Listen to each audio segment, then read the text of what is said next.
Friends, today's NRI Samay program from Los Angeles brought to you commercial free by listeners like you. Your generous donations make possible for us to stay commercial free, and today's show is pre-recorded. If you have a question for the guest, please send an email to nrisamay@gmail.com. We will follow up with the guest and find the answer for you. Thank you for your support. Welcome to NRI Samay. I'm Sundeep Pattem. In recent months, there's been a lot of public discussion and some initiatives relating to safety of women in India, which is much needed and welcome. However, there is a narrowness to most of these discussions. These uproars contrast with the complete silence about sexual crimes and atrocities against Dalit women across the country, which are both horrible and almost routine. And some people ask why mix caste and gender issues, as in why talk about Dalit women and not as an issue for all women. To talk about this and several related issues, today we have Asha Kowtal, who is the General Secretary of the All India Dalit Mahila Adhikar Manch with us. Welcome, Asha. Thank you for joining us. Thank you. Thank you for having me here. Yeah, great to have you with us. So let's first talk about that. Why should we specifically talk about Dalit women? Okay. In my opinion, any discourse on gender justice or any dream for a gender-just world is not possible in India without looking at the framework of caste, because we're living in such a caste stratified society, highly divided on the basis of the caste that you're born in. And we see that nothing, absolutely nothing in this country can be analyzed without looking at the caste question. So when you look at the question of violence against women, the issue of gender justice, even that comes within a framework of caste, and there are several reasons why I say that. You talked about sexual crimes against women, and why is it different for Dalit women? Very simple, two questions. That a sexual crime, a heinous crime like, say, the Delhi gang rape case or the Mumbai gang rape case, or these ones which have hit the headlines nationally and internationally. What you see is that this crime is like one violent, very heinous, brutal act of violence. One instance. Right. In the case of Dalit women, what we are seeing is the nature of crimes are so typically like repeated assaults, repeated sexual crimes against the same woman, threats and intimidations based on her caste. We are also seeing a whole range of cases which have intergenerational violence. You see, the mother would have been assaulted, sexually abused, raped, and killed also, like the case in Haryana. And then the next generation, the daughter, now going through the same thing, the chachi, the aunt of the girl, going through the same thing. So we see this pattern of violence within generations, intergenerational, also within the same family. I don't think this has happened in any other sort of case of sexual violence that you see. Secondly, when you look at sexual violence against Dalit women, it's very often used as a tool to silence the assertion. It's used as a backlash violence. We have seen when Dalit women are coming out, asserting for their rights, or the community is asking for land, asking for livelihood, asking for access to water, or some issue like that. The women, the Dalit women, their bodies, their lives are destroyed in this way to teach not only the woman a lesson, but to teach the entire community a lesson. You see, so these kind of dynamics don't operate in other cases of sexual violence. Third point, when you look at the whole issue of Devdasis, Yoginis, this doesn't happen with Brahmin women and other upper caste women in India. This organized sexual crime against women is, well, I must say, reserved for Dalit women, the most marginalized and untouchable women only. So, there are a whole range of reasons why I say this. But I would just end by saying, so simple, you can't analyze primary education, you can't analyze a simple thing like right to housing, right to water without this question of caste. How in the world will you analyze the question of sexual violence against women, just denying this whole existence of caste in India? Right. Yeah, I totally agree with you, and thank you for illustrating that for us. At so many levels, this is disturbing, and the thing is, for many people, I don't know, I'm talking from like my experience, and when I talk to my friends, much of this is not even reaching us, nowhere along the either in terms of the education or in terms of whatever we call as social values, whatever parents are teaching us or the society is teaching us, or from the media. Only when we I only realized the depth of this problem and how pervasive it is, say, in my 30s. So, and we were very, inspired by your work, and we want to know more.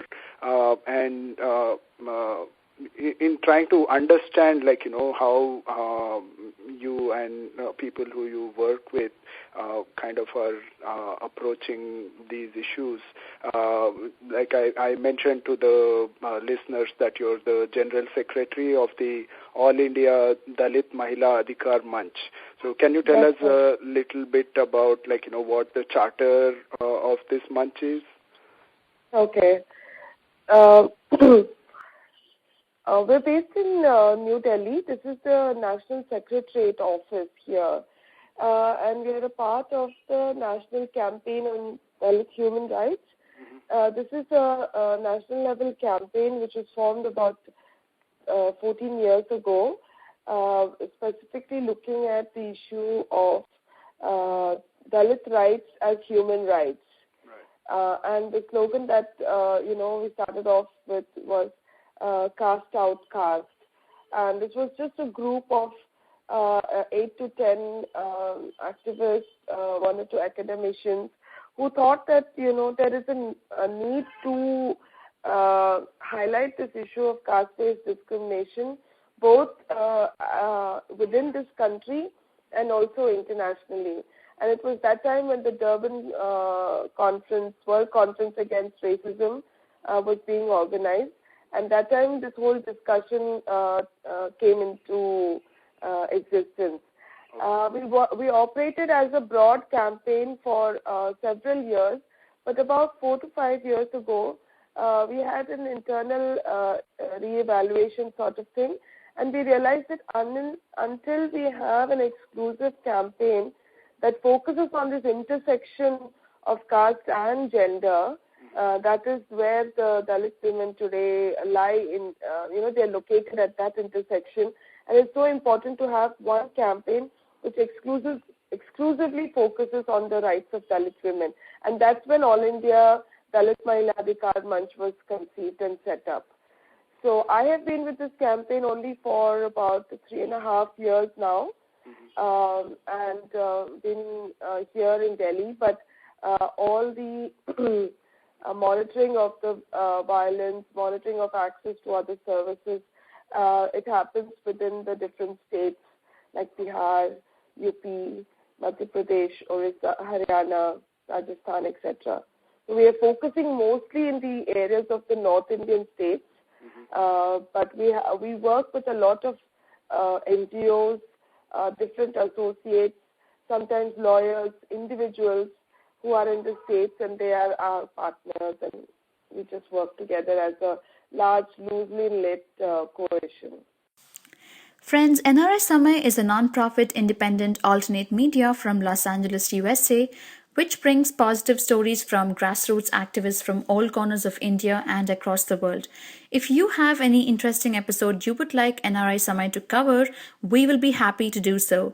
NRI Samay would also like to encourage amateur journalists who have a flair for highlighting current events. You can be part of our citizen journalist team. You could cover an important event, interview victims of an atrocity, or document an inspirational story. The idea is to have a mix of experience throughout all parts of the world, preferably supported by an audio or a video clip of your story to be aired, which will be the curtain raiser. You can also submit your opinion articles on important topics to NRI Samay. We will be happy to put it on nrisamay.com in the opinion section. All your work will be credited only to you. And if you're interested, please send an email to nrisamay@gmail.com. Great. So yeah, I was going through some of the recent reports you have put out, and we followed some of the very important, like the yatra and the conferences that you've been holding. And what I saw was the approach seems to be very holistic when we say rights. Right from social, educational, economic, and political. I guess the nature of the problem is such that this kind of holistic approach is very much needed. And in terms of your approach, I saw this very strong emphasis on leadership of Dalit women. It kind of seems obvious, but I think it's very key. The key nature or the key issue there is about the leadership of Dalit women. Can you share some of your thoughts and the philosophy behind that? Yeah, in my opinion, it's high time that the agency of Dalit women is not only strengthened, but is just allowed to bloom sort of very naturally. And I think what has happened in the past is that others have been leading for us, right. And in that process, what has happened is that somewhere it's like we as Dalit women have become the subjects for somebody else's study, for somebody else's research, for somebody else's activism. When I say somebody else, I mean other upper caste women, upper caste men, so-called academicians, researchers, and national, international activists. But I feel now, at this point in time, where we are in, there is ample amount of very strong, very committed young leaders from the community itself. And I have seen that there is a huge difference when the younger girls from the community are leading the process. I just feel that it is needed not just to bring out this leadership of these younger Dalit girls, but actually because we need to challenge this whole discourse, because this discourse has become so lopsided. History itself has been contorted, as you know, so we cannot allow our history to remain contorted forever. Right. That has to change. And I think that will change only when we come out and lead our own struggles. And I don't see why that should not happen. There is, and the reason why we've been putting up our simple reports, our feelings, our expressions, our struggles, our challenges out to the public, out in the open, with a very conscious move, I think so, because we also want to let the outside world know that I think I wrote somewhere that Dalit women can be the game changer, and it's really about time that we do it now. So I think that energy and that groundswell from the Dalit women community is now visible, and we're only just going to push it further. Right. Yeah, that is, I completely agree with you, and it's a very, heartening development. Just to see the articulations, like you mentioned about changing the discourse, I think that's where it all starts, and it's been just amazing looking at the articulation from you guys on Facebook, social media, and also on the websites, Roundtable India and Savary. Savary, yes. Yeah. For just as an instance, there was the Dalit Mahila Yatra, right? I think that's kind of, in terms of actual work on ground, that was, as I understand, one of the first initiatives you had in terms of with this emphasis on Dalit women leadership. Can you tell us a little bit about the yatra and your experience there? Yeah. Firstly, I'll say that actually Dalit women have been organizing, have been resisting for, forever, I must say. Right. Nowhere we've been silent, though we've been always tried to be snuffed out. But the Karwa, as you said, last year, it was exactly around this time last year. It was a 10-day Karwa. We called it as a Karwa, Garima Yatra, matlab, dignity and rights for Dalit women in Haryana. We planned this because specifically around this time last year, there were so many cases of violence against Dalit women reported from about 4-5 districts in Haryana. So what we did was the younger Dalit women from Haryana, Savita, Manisha, Sonia, all of them, they organized themselves into volunteers, and we visited 10 districts of Haryana in 10 days. And what we did was, in each district, we were meeting the survivors of sexual violence and their family members. We conducted meetings within the villages, raising awareness about the SC/ST Prevention of Atrocities Act. They had songs, and then they had some kind of role plays, street theater, and then we distributed a lot of information, pamphlets and leaflets to the community. We organized public meetings in all the 10 districts, where obviously then there was a lot of media attention. People were wondering, what is this Dalit Mahila thing coming here to the different districts? So there was a lot of debate that was generated because of that in the districts. Right. Then we had a discussion with every district collector of all the 10 districts. So we had prepared petitions from the cases of the violence against the Dalit women. Some of the, you won't believe it, the surprise, we went to follow up on the cases of sexual violence which had been reported, and we were following up. But when the Karwa was traveling to different districts, in the morning, by the time we wake up, there would be people waiting near the vehicle with cases that have never been reported. Like they heard about this, some yatra that's coming in this way. So they actually came looking for us, because these were cases that never went to the police station, they never went to the media, they never were reported anywhere. So it was like, for us, we realized that what we are looking at is just the tip of the iceberg. No, there's so many hundreds and thousands of cases which never even come out. So we collected all these cases also that came to us, And then we had a dialogue with the district officers wherever we went to all the 10 districts. That was really tough because none of the officers, the bureaucrats, they don't want to accept what's going on in their district.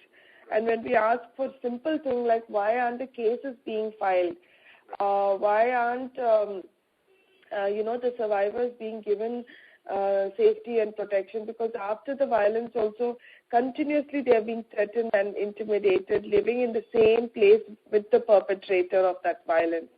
So we had all these serious arguments, discussions. In one of the districts in Karnal, the DC, they ordered a lathi charge on us, and the police came and chased us all away and then beat up some of the women activists, some of the survivors also.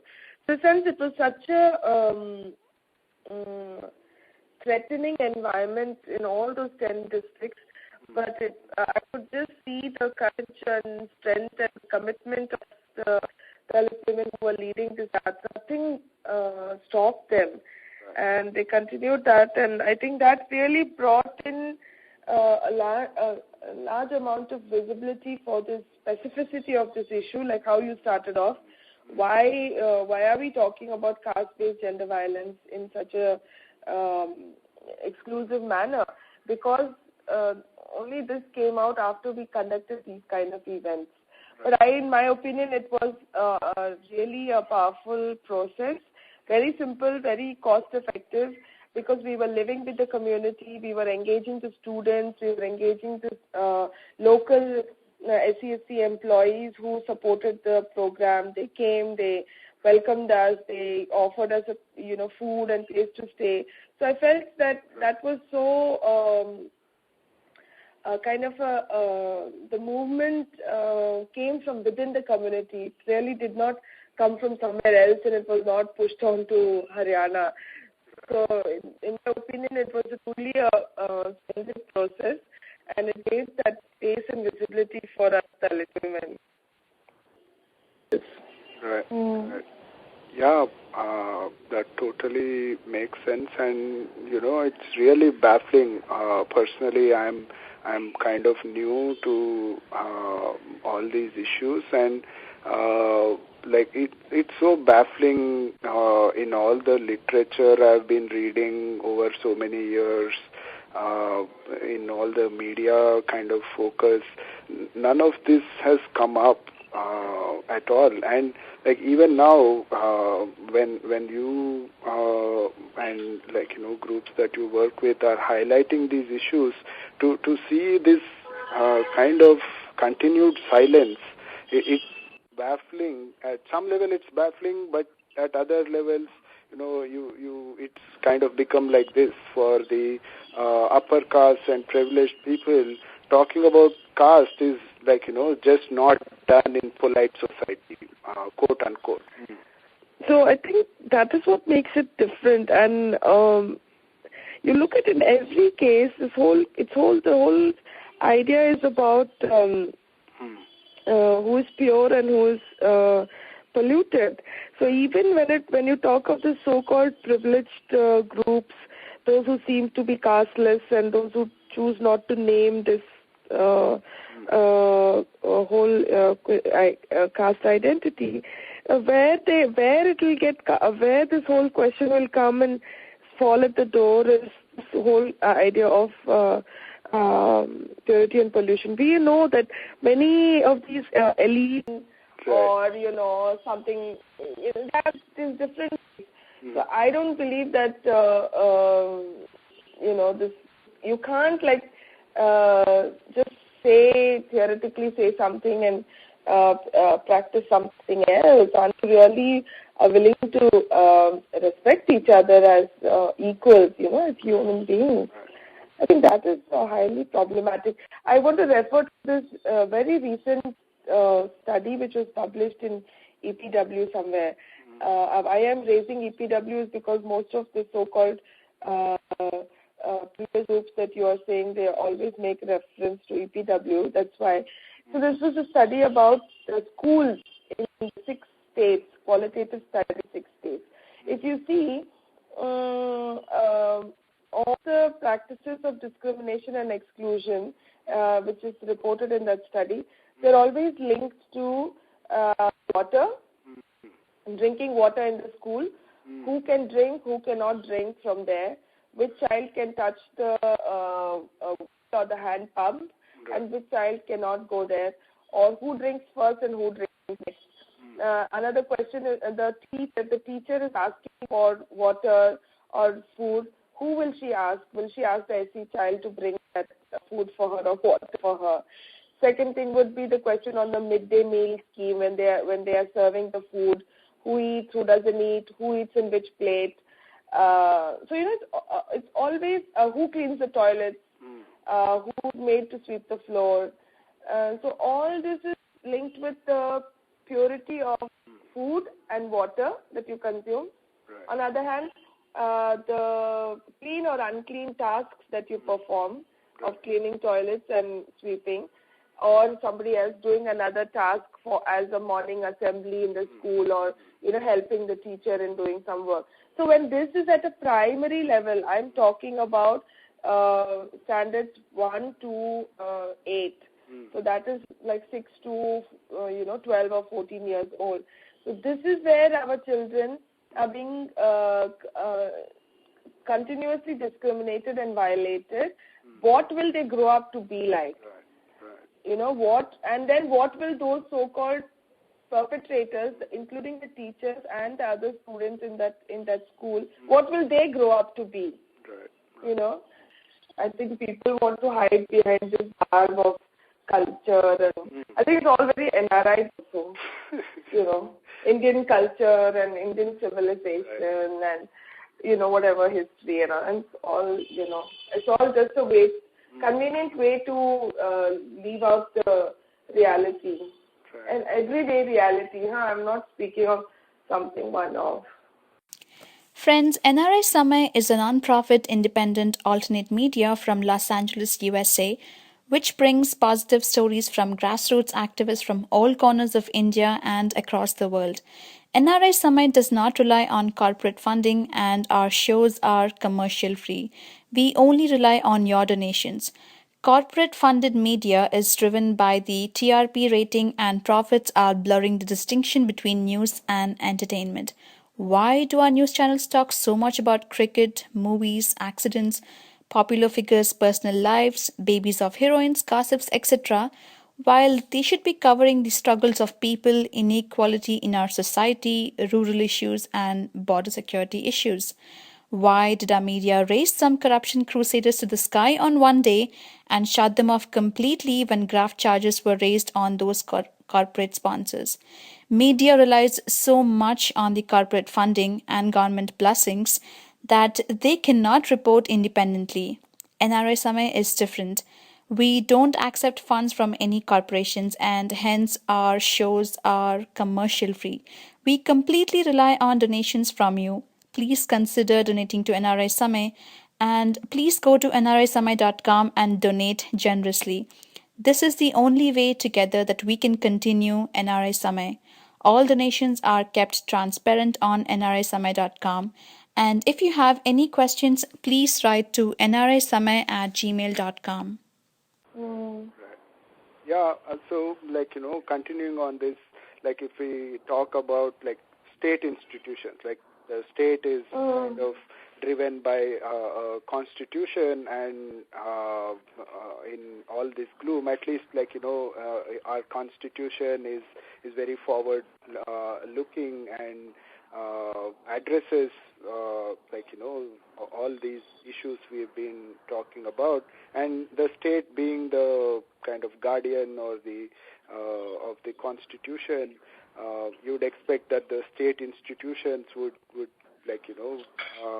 take cognizance and play an activist role. What's been your experience? State institutions playing an activist role. Right. I don't know, far from reality, because I think these biases that we are talking about, what I said in a school or wherever, these same biases are existing within the state institutions, no? That's a huge question.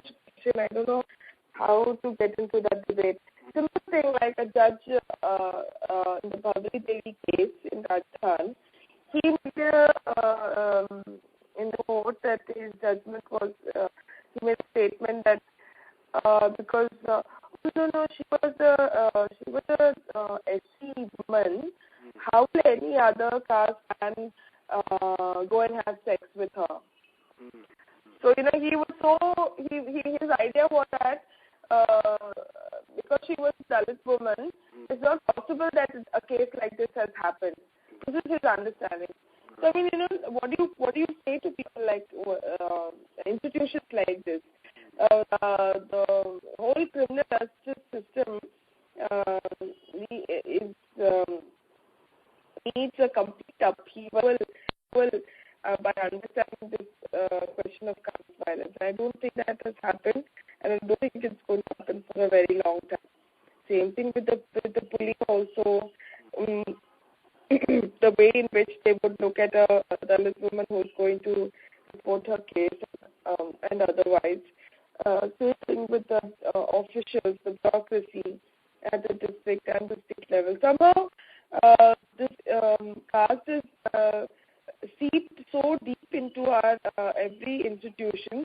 When it gets combined with gender, I think it becomes such an obnoxious combination that it becomes so hard to crack, really. It becomes so hard to crack because they are all people who have grown up in this society with such kind of values that you just mentioned earlier, that when they grow into positions of power, whether it's a police officer, whether it's a judge, or whether it's some district collector or magistrate or whoever, they're sitting with the same things in their head, no? How, without changing those biases and belief in social justice, not possible to have an expectation that these existing state institutions in India can play an activist role. Maybe we may find one rare case somewhere and be happy about it, but overall this situation is very grim. We have met senior party officials of different parties, including the Congress party, with these cases that we have been following up, up before and after the tribunal. But I can only tell you that the response has been zero, like a really big zero. Nobody ever at all cared about these cases that we have been, they're literally crying hoarse. And then nobody. I can only say that in Haryana, when we went, we did meet some of the BSP activists who were there with the demonstrators, and but even as a party, even the BSP did not take up any proactive role at that time. Though some of the, the cadres, the BSP cadres were there at the demonstration. What about some of these, new parties that are emerging, like the Aam Aadmi Party, there is Lok Satta Party, which is more in the south. What about them? Has anyone reached out to you? I saw that recently Jay Prakash Narayan, who is the president of Lok Satta Party, made a post on Facebook about the tribunal.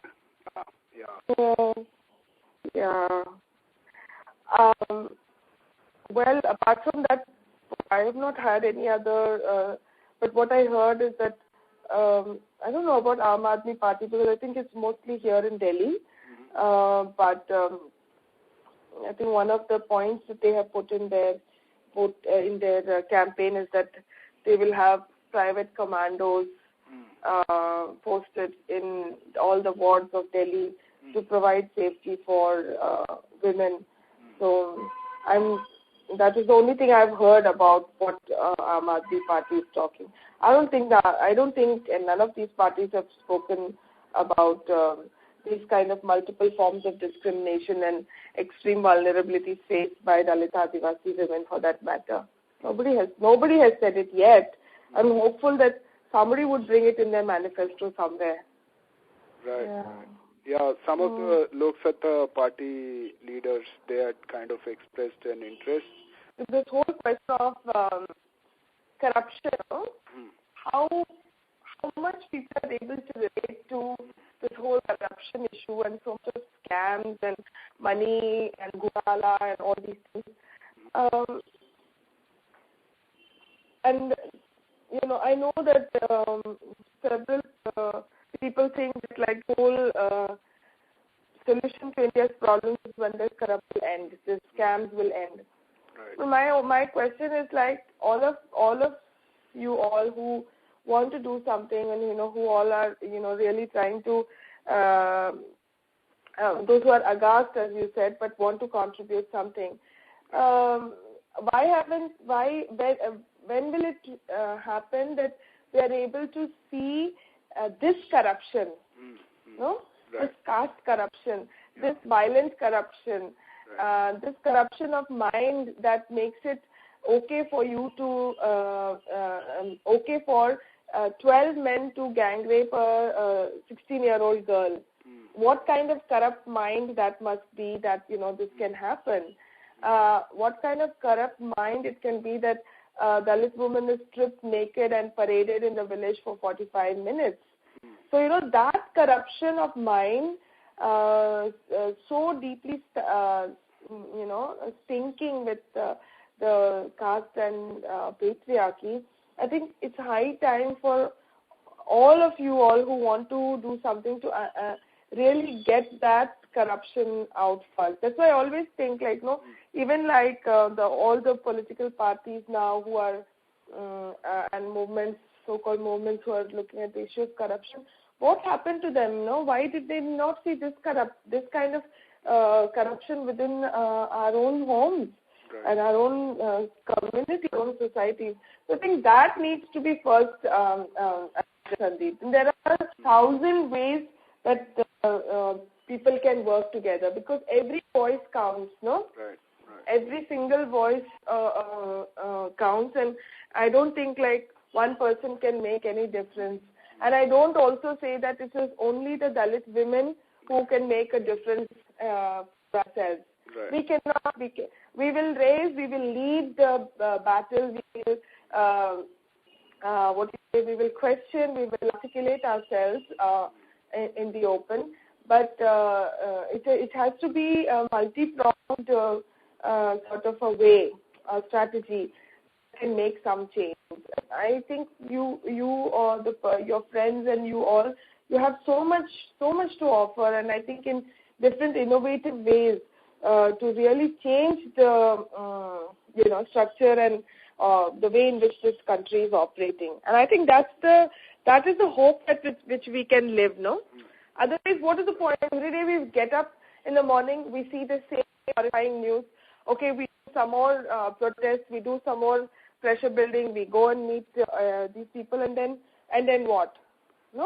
Right. So I think the hope to that keeps us going is that no, we're not alone in this struggle.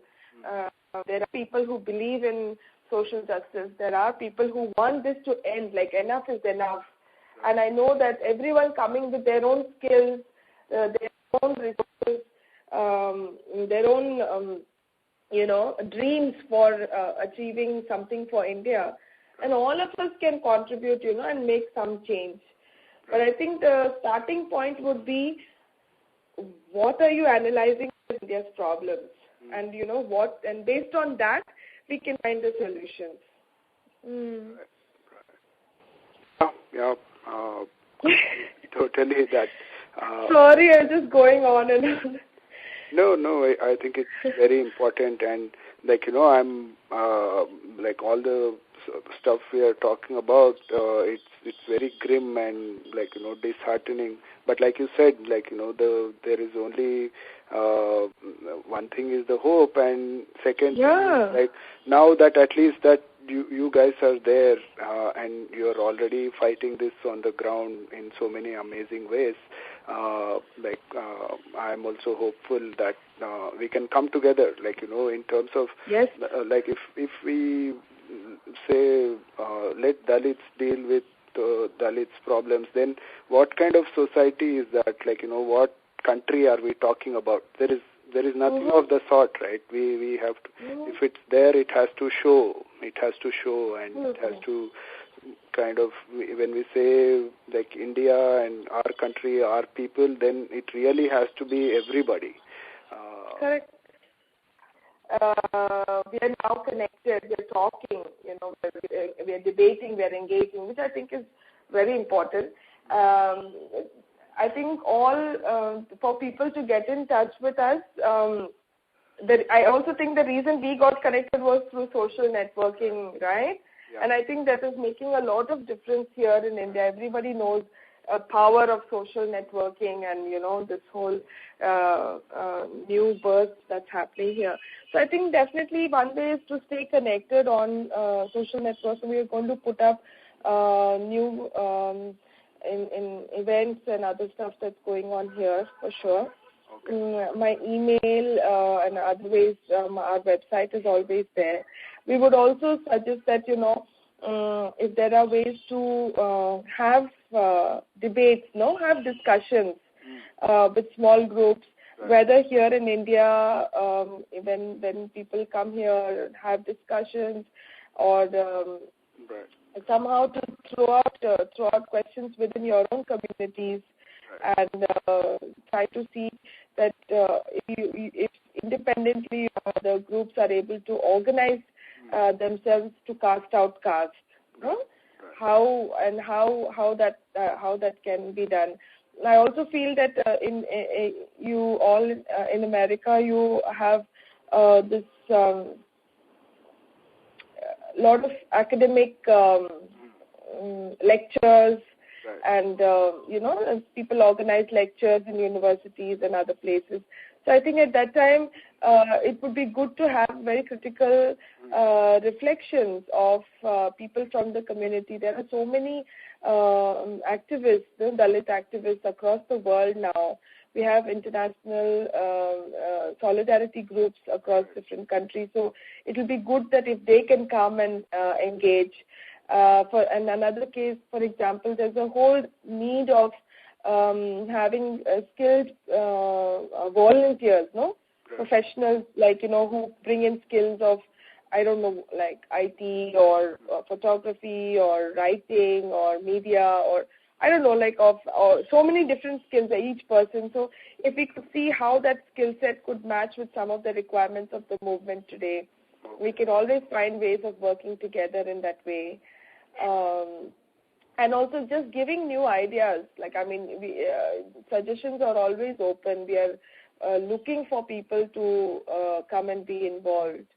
So I think there's a lot of potential. I think there's a huge potential, and I think the audience that you are addressing also has a lot to contribute, to this movement in terms of time, in terms of resources, and I think we just need to find some strategic way of finding our target and really hitting hard so that we can make some change. Sure. Yeah, definitely, like you said, there is a lot of potential, and in my opinion, there is no more important work.